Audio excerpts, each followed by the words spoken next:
les aime pas. Où est notre problème en tant que Congolais? Comprenez donc que lorsque l'incompétence s'introduit dans les milieux politiques d'un pays, votre vie en tant que citoyen et votre avenir en tant que nation sont dangereusement menacés.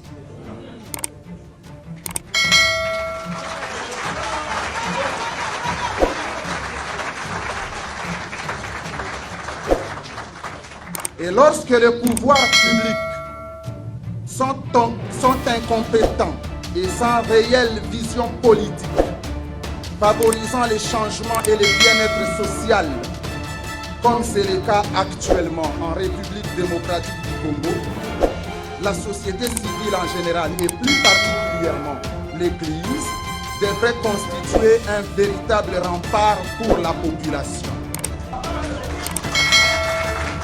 Un pasteur est un citoyen comme les autres. Et bien plus, en tant qu'autorité morale d'une société, il doit chaque fois s'exprimer lorsque quelque chose ne va pas bien. Je refuse d'être comme les autres pasteurs. Ce que j'appelle les pasteurs de Mabonza.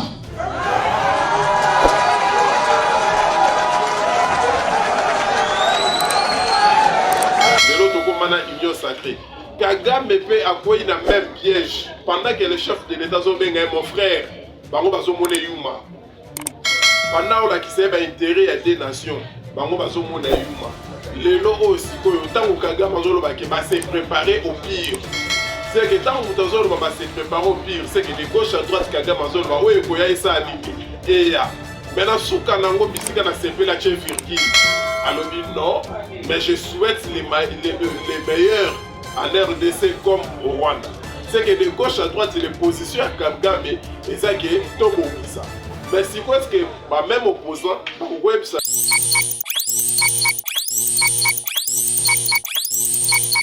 Un grand merci à vous, notre très cher internaute de Chira Bakayamba TV. Vraiment, vous s'abonnez, vous likez, vous allez décider, vous vendez, vous abonnez, vous vendez. Vraiment, Chira Bakayamba TV, chaîne où vous savez ba news bien, ba news qui toko vraiment.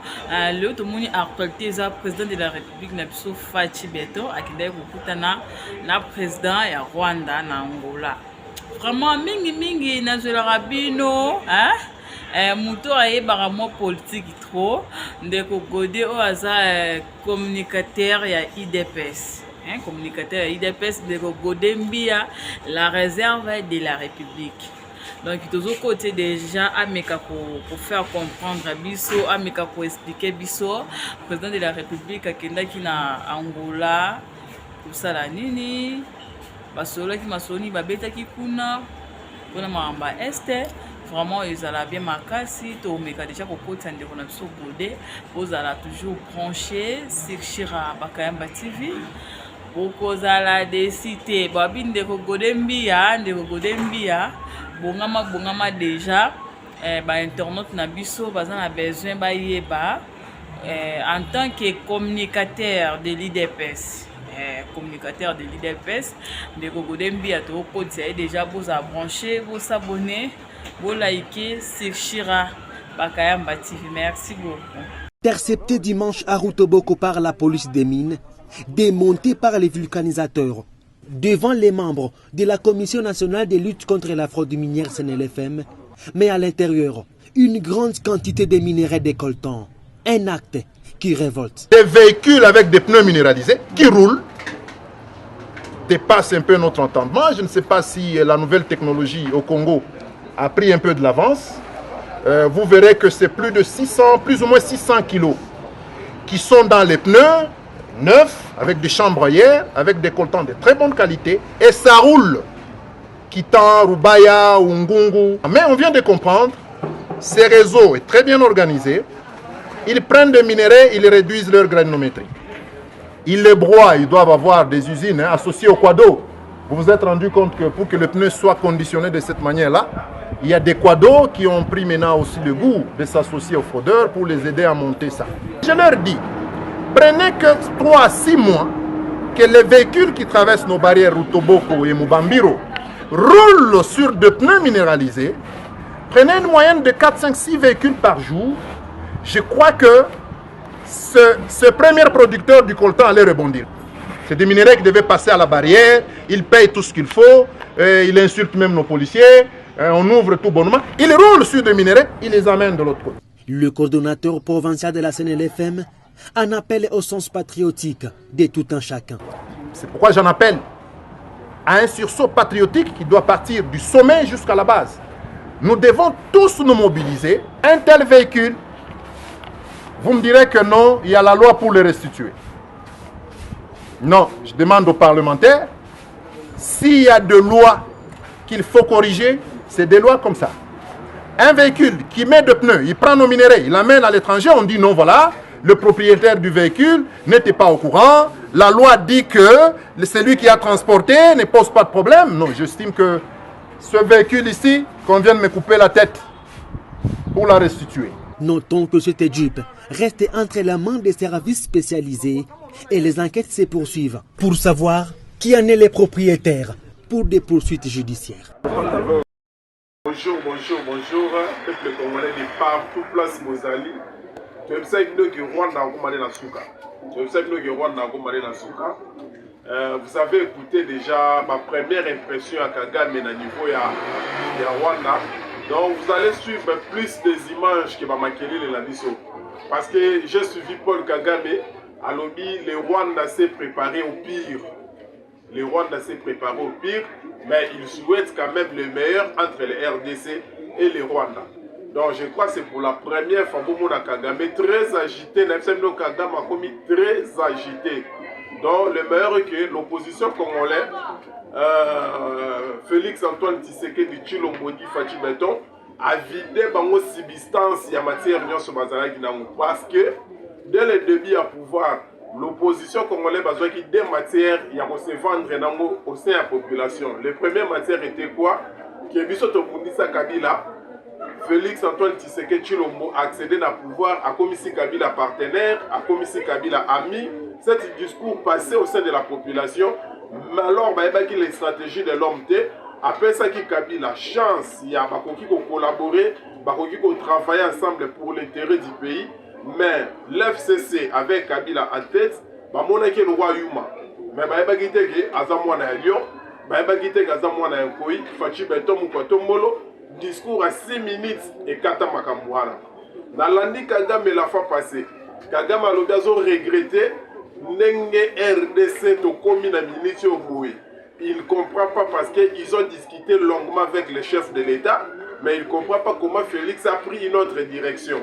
C'est que pour nous comprendre directement que Kagame a auprès du chef de l'État a laissé intérêt rwandais dans le Congo. A laissé intérêt au Rwanda pour bénéficier dans le Congo. Le pourquoi? Parce que si Makamoy a laissé le chef de l'État longuement, et ça n'a qui fait d'intérêt à RDC la carte, le chef ne peut pas aller à une autre direction.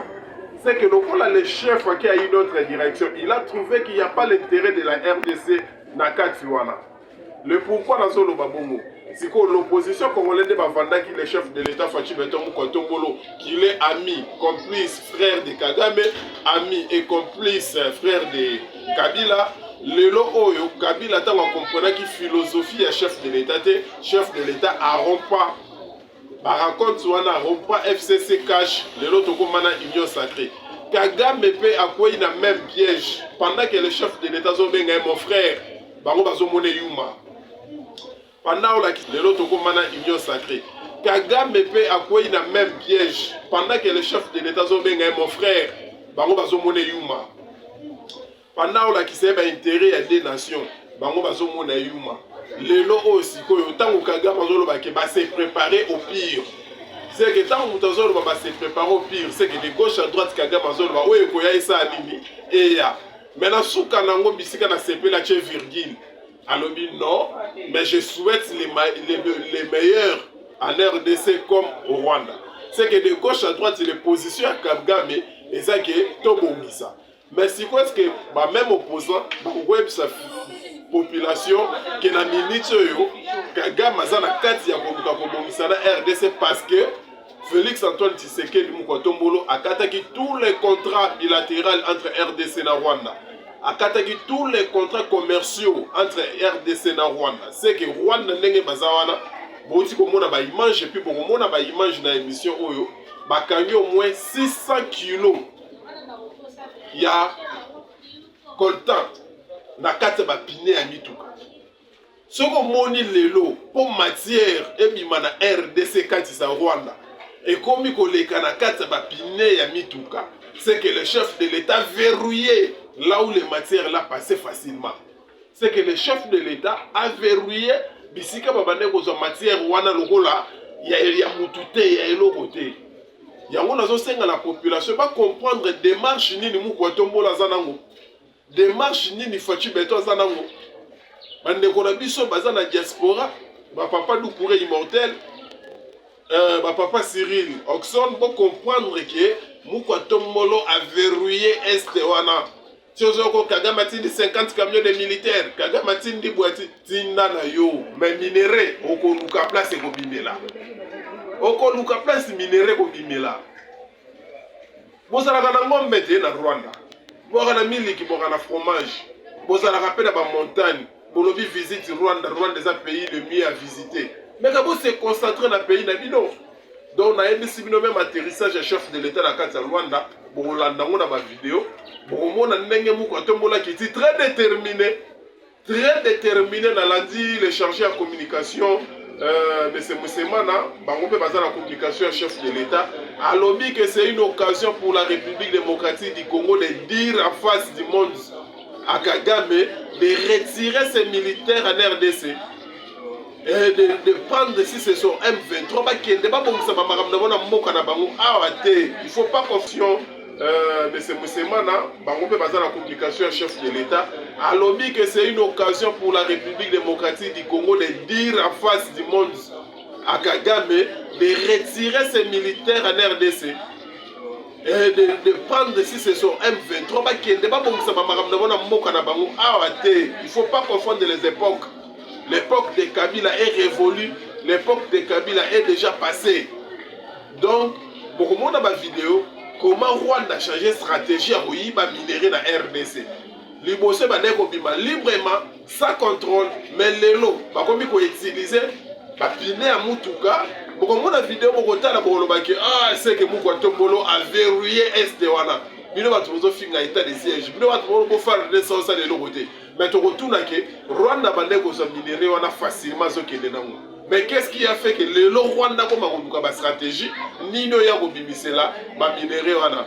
Le nôtre préféré qui tolo ba militaire, Madame Chira Bakaemba, a tué la bino de plus ba image. Et là on voit 3 images. Tozu image moko ya kala, ya pasteur Makolo Kotambola. Bokolanda yango na Londres. Nenga zo expliquer l'expansion rwandais, nenga zo expliquer occupation rwandais na RDC. Tu as besoin de deuxième image. Il y a 600 kilos. Il y a coltan, il y a haute tension, haute teneur. Puis quand ça est que le Rwanda. Tu retiens la bino image, il y a le chef de l'État Mukwatombola Fachi Beto. Dans l'atterrissage na Rwanda. Donc ça dit que très firé. Kagame accompagne que tel Sunenge Zalagite. Tel Sunenge Zalagite. Kabila n'a jamais dérangé Kagame jusqu'à tel point. Hein? Jusqu'à tel point. Si Kagame a commis au Lombaké, il ne comprend pas le chef de l'État Félix, je lui ai tout expliqué, les problèmes étaient clairs, mais je ne comprends pas pourquoi il prend d'autres directions. Ah, le chef de l'État est là pour les intérêts des Congolais, avant tout. Même s'il doit raisonner l'Afrique, mais avant tout, tant qu'il est le chef de l'État des Congolais, Bana Est, Bana la Poste va bénéficier d'un minéré na bango. Kagame, limite na yebani. Ceux qui vont voir Bosomba, Boya Bosomba. Mais le roi yo comprenait qui était, au confondant qui moment, au confondant qui époque. Les militaires va utiliser ce qui talobi na kati ya est va utiliser Kamina. Donc tous hommes militarisés zone wana. Yo po bimisa soit 10 kilo pamba o, 10 kilo pamba o po bimisa na Congo na forte. Il faut ça mobile. Mais les autres on militaire to sepeli mingi botala ba image bomo na de marambeleki nzamba batela biso nyonso. Mon frère Edo a souligné sur la caméra. Mais qu'est-ce qui se passe actuellement au Congo? Ce n'est un secret pour personne que l'ennemi a installé à la tête des institutions nationales de notre pays des étrangers, en les faisant passer pour des Congolais authentiques. Nous avons toujours dénoncé cette machination diabolique. Depuis quand le Rwandais Kanambe Hippolyte, alias Joseph Kabila, est-il devenu Congolais? Je connais Azarias Ruberwa comme un sujet rwandais qui est venu demander asile politique à Lubumbashi en 1970 au Haut Commissariat pour les réfugiés. Il s'est dit pasteur comme moi. Peut-il être sérieux et respecter l'évangile en exhibant les documents qui prouvent sa naturalisation en tant que Congolais? Nous disons clairement que nous n'aimons pas ces gens-là et nous disons qu'ils ne sont pas des Congolais. Qu'on cesse de nous endormir. Qu'on cesse de nous endormir avec des critiques stériles. Vous avez armé nos ennemis et impunément ils tuent nos compatriotes, occupent nos terres, pillent nos richesses et violent nos femmes. Lorsque nous prenons conscience du danger et commençons à nous organiser en vue d'arrêter cet état de choses, vous appelez ça xénophobie? Le pasteur Albert Lukusa, qui a été empoisonné dans les geôles congolaises pour avoir critiqué le président Hippolyte Kanambe, alias Joseph Kabila. Je suivrai leur exemple, quand pour avoir fait preuve de courage et de détermination, ils ont réussi à changer les cours des choses. Ce que nous ne voulons pas, c'est le fait d'être continuellement victimes de la difficile cohabitation entre les populations rwandaises. Où est le problème des Congolais? Si les Hutus et les Rwandais ne s'aiment pas, les Hutus et les Tutsis ne s'aiment pas, où est notre problème en tant que Congolais? Comprenez donc que lorsque l'incompétence s'introduit dans les milieux politiques d'un pays, votre vie en tant que citoyen et votre avenir en tant que nation sont dangereusement menacés.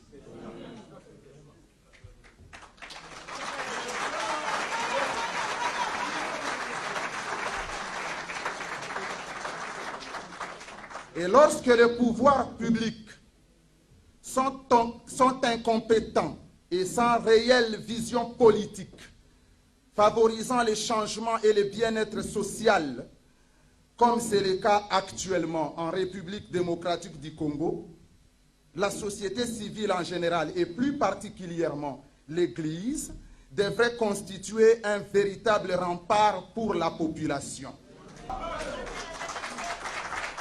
Un pasteur est un citoyen comme les autres. Et bien plus, en tant qu'autorité morale d'une société, il doit chaque fois s'exprimer lorsque quelque chose ne va pas bien. Je refuse d'être comme les autres pasteurs. Ce que j'appelle les pasteurs de Mabonza.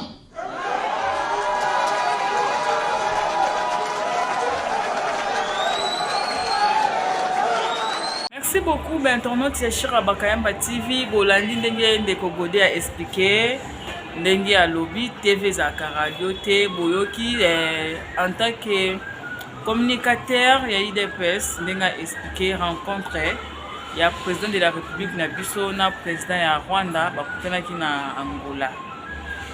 Vraiment, merci beaucoup pour partager, pour liker, pour s'abonner toujours, hein? Toujours. C'est Shira Bakayamba TV. Merci beaucoup.